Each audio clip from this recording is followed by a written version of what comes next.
دوست کی ضرورت۔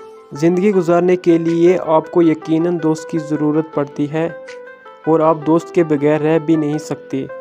دراصل راز کی باتیں کہنے، دکھ درد کا ماجرا سنانے اور ہنسی خوشی میں شریک ہونے کے لیے دوست کی اشد ضرورت ہوتی ہے، کیونکہ ان نازک لمحات میں آپ کا بھائی بھی آپ کے کام نہیں آ سکتا، بلکہ آپ کو اس سے رازداری ہی برتنی پڑتی ہے تاکہ وہ آپ کی پوشیدہ سرگرمیوں سے واقف نہ ہو سکے۔ اس لیے یہ ایک حقیقت ہے کہ بے تکلف رازدار اور یار وفادار کے بغیر یہ دنیا اداس اور ویران نظر آنے لگتی ہے۔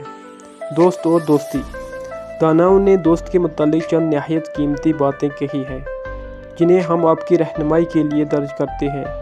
عقل مندوں نے کہا ہے، بھائی بازو ہوتے ہیں اور دوست دل، اور دل کے بغیر کوئی انسان زندہ نہیں رہ سکتا، خواہ اس کے بازو موجود ہی کیوں نہ ہو۔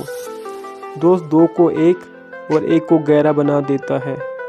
دوست ایسی بیداریوں سے بھی واقف ہوتا ہے جن کے متعلق گھر والوں کو گمان تک نہیں ہوتا۔ دوست وہ نہیں جو دسترخوان پر آپ کے ساتھ موجود ہو، بلکہ دوست تو وہ ہے جو ہر مشکل میں آپ کے ساتھ دے۔ دوست ہمیشہ اچھا مشورہ دیتا ہے۔ نیک اور وفادار دوست بہت بڑی نعمت ہے۔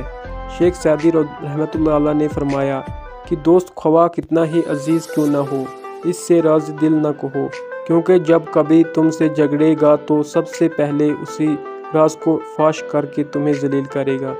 اسی سلسلے میں ایک خاص اصول یاد رکھیں، اگر آپ نے خود کو ایک اچھا دوست ثابت کیا تو انشاءاللہ آپ کو بھی اچھا ہی دوست ملے گا۔